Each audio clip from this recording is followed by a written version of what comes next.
I'm Corbett Wall with DV Auction, here with your feeder flash for Thursday, April the 7th, brought to you in part by the new Nasalgen.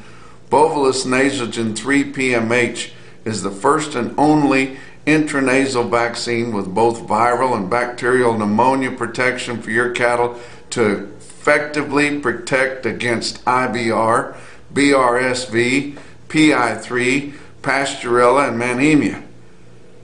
It also gives the cattle a blue shadow around their nostrils so you know which ones you've treated. For more information, go to unmatchedprotection.com.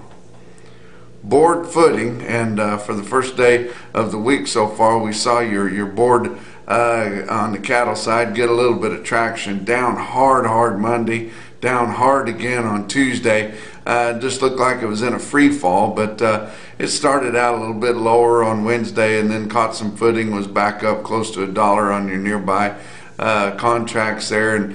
And why was that? Was it because it was so much oversold, or was it because your grains were slightly lower? Yes. You know, I think both of those things probably helped a little bit, but you know, I don't think it's going to be a runaway or anything here by any means. But you know, the grain deal is going to continue to probably gain more ground. It's not as high as it was, you know, just a couple of weeks ago, whenever the war in Ukraine was newer. The fact of the matter is, over there in Ukraine, which we've talked several times about, that Ukraine grows a lot of grain over there, and yes, it's mostly wheat, but they do grow a lot of corn. And I saw where Ukraine accounts for about 17% of the global export of corn. Now that's big because they don't use that much of it themselves for what they grow there, but that's significant there. And then I saw on another YouTube channel, which you guys might want to look at. It's a pretty good channel there.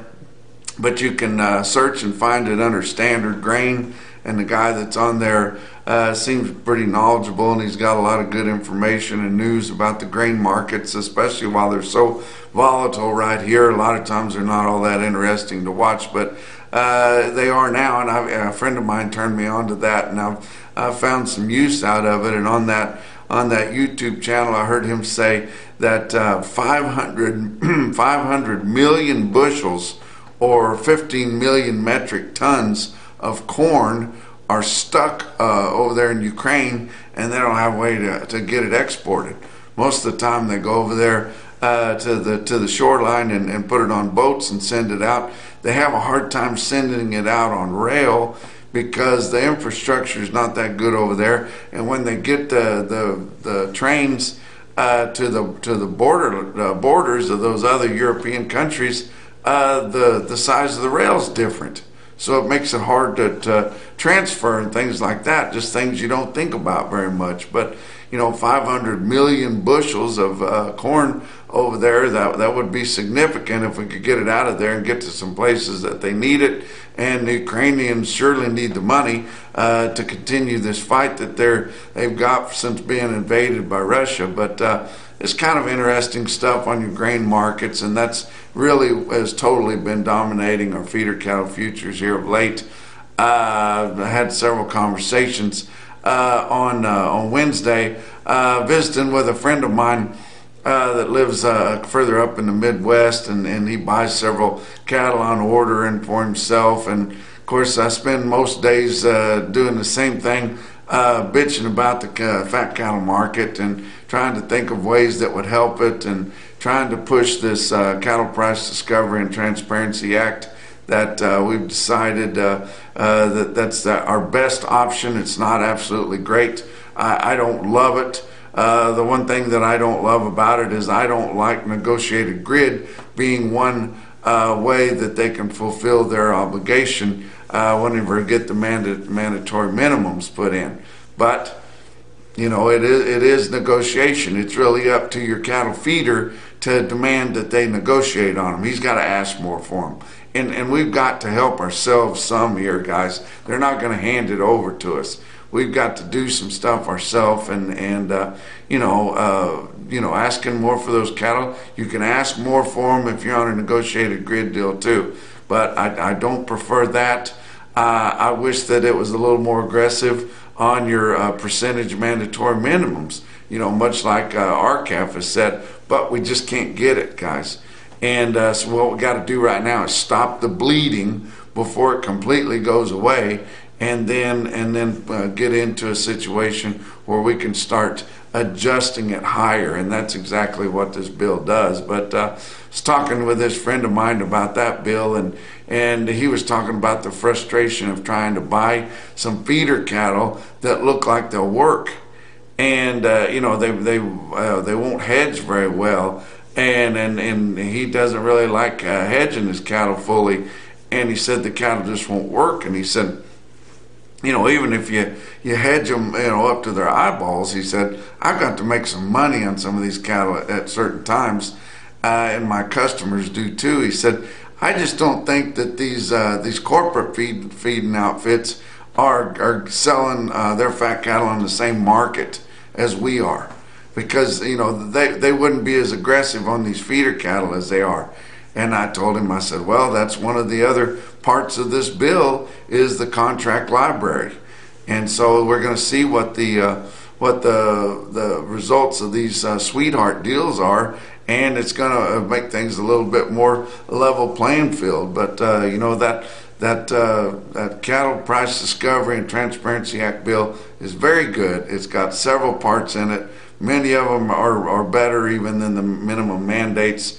I think some of them are more aggressive than the minimum mandates, but that's what everybody gets so excited about. But let's talk about your futures on Wednesday.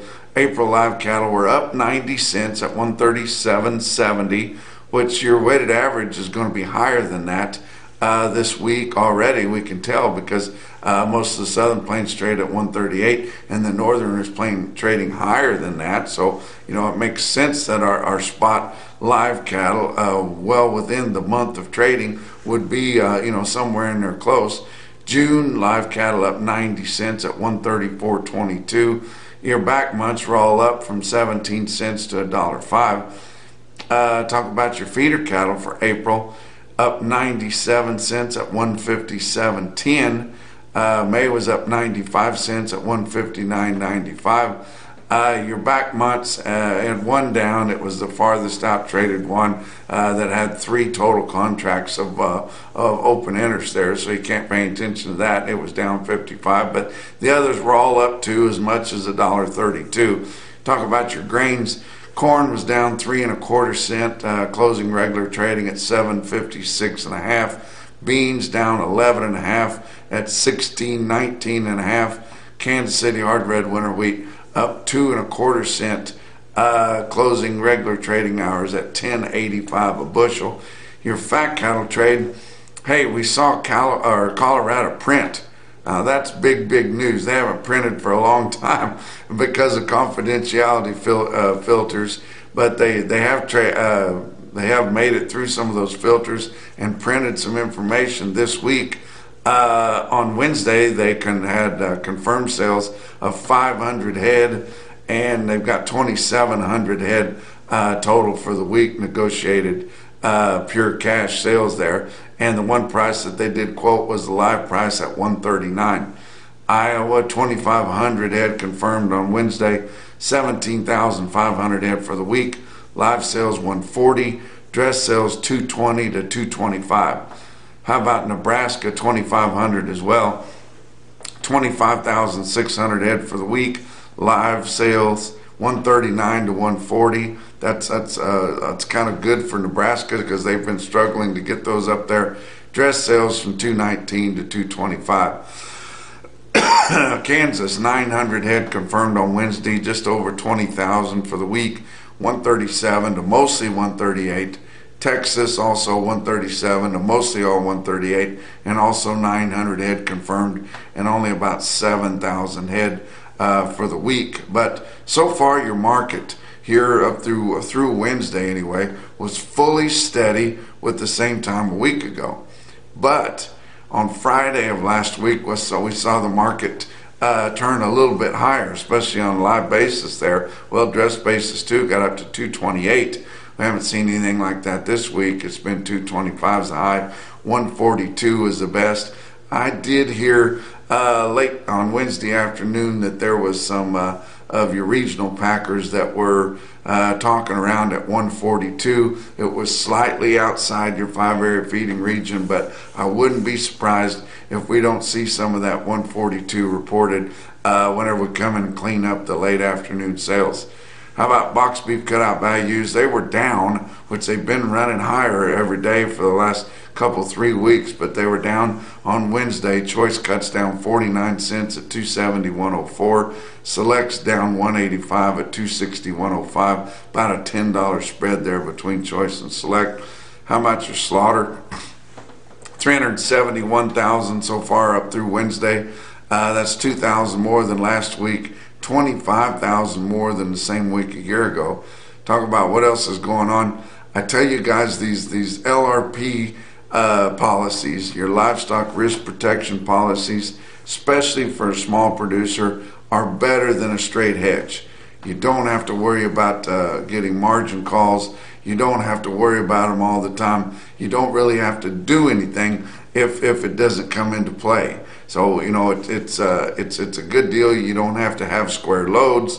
You don't have to figure back what it would be if you just have heifers. You just call in to a professional like Livestock Risk Services, and you tell them what you got.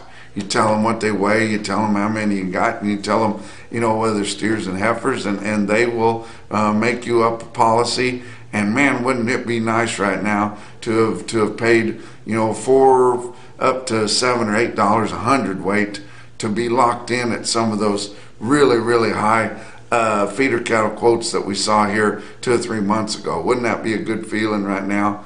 But if the guys didn't do that, it wasn't because I didn't warn you about it. But hindsight's 20/20, right? But get a hold of Livestock Risk Services if you're interested in doing one of those, because they're professionals at it. How about your feeder cattle market? Real-time index on DV auction late in the day on Wednesday set at 154.90. That was down another 28 cents. Been down this week. Hard on your feeder type cattle. Stocker cattle continue to press higher, and we see higher prices every time they have a sale. If you see some cattle in there with some good condition and they're foolproof enough where you could just turn them right out, because they'll be turning cattle out in the Flint Hills here this time next week. About April 15th, they'll start letting them turn those cattle out there, and it's always fun to watch that. And but if you got some cattle that you don't have to put in a background and lot for 30 days and watch them, if you know those cattle are foolproof, got condition to go on, long time weaned, had their shots and everything, you could just process those cattle and then just turn them right out. But a lot of sales here today on Thursday that you guys want to check out. Western Video Market's having a video sale at 11 o'clock Central. That'll be 9 o'clock out there where they're at, but 11 o'clock Central for many of you people that are watching this in the middle part of the United States. Primetime Livestock Video through Joplin Regional Stockyards. They've got a video auction here on Thursday. It starts at 1 o'clock Central. Callaway Livestock Center in Kingdom City, Missouri's got a special cow sale coming up on Thursday evening here at 6 o'clock Central. Talked to Jack Harrison last week, and he said he's got a lot of really good young cows on there, and he hopes he can find places to go with them, and I bet he will. But you want to get on there and shop, and all these you can watch on dvauction.com. The last one I'm going to tell you about is the place I'm going to be, which is down around Weatherford, Texas, but it's the Wolf Cattle Company out of Wisconsin, and they've got their production sale of limousine cattle. And if you guys want to get involved in that, very attractive buyback program that they have with Wolf Cattle Company, you want to get on there. It's an online only sale, so you need to get on to dvauction.com. You can view and bid that sale. I'll be there to take those bids, and they're not having a crowd there, but online only sale. It worked out real good during the worst of the COVID, and they thought, you know what, as many bulls as we're selling and many customers we got all over the country, why not just do it online only, and we get along along real well. But all of those sales you can view, bid, check out at dvauction.com. Let's talk about your big sales on Wednesday. OKC West, El Reno Livestock Market, 7,400 head there for the 2-day sale. Feeders sold $2 to $5 lower. It had a really good sale last week, if you remember. They did have a few stockers, they said, that sold steady, but calves were mostly $2 to $8 lower. I mean, you can't knock the board $2 to $3 every day and not have it eventually show up in your cash markets. How about winter livestock, Dodge City, Kansas? 2,800 head there on Wednesday. Market was $4 to $8 lower, with the exception of some 600-pound stocker heifers that sold about steady. But they did have a sale at Bassett Livestock Auction in Bassett, Nebraska. 6,600 head there. Big sale. Look at this automated market report and your best tested weights of steers that were very impressive there. How about 610 head of 5-weight steer calves in Bassett, Nebraska, average 555, and the weighted average on all of them was 201.49. 721 head of your 6-weight steer calves, average 648 with a weighted average price of 191.53. Oh my goodness. On 6-weight steers, all of them that went through the ring averaged 191.50 and a little better on 721 head. Also had 721 head of 7-weight steer calves in Bassett. They averaged 747 and had a weighted average price of 167.38.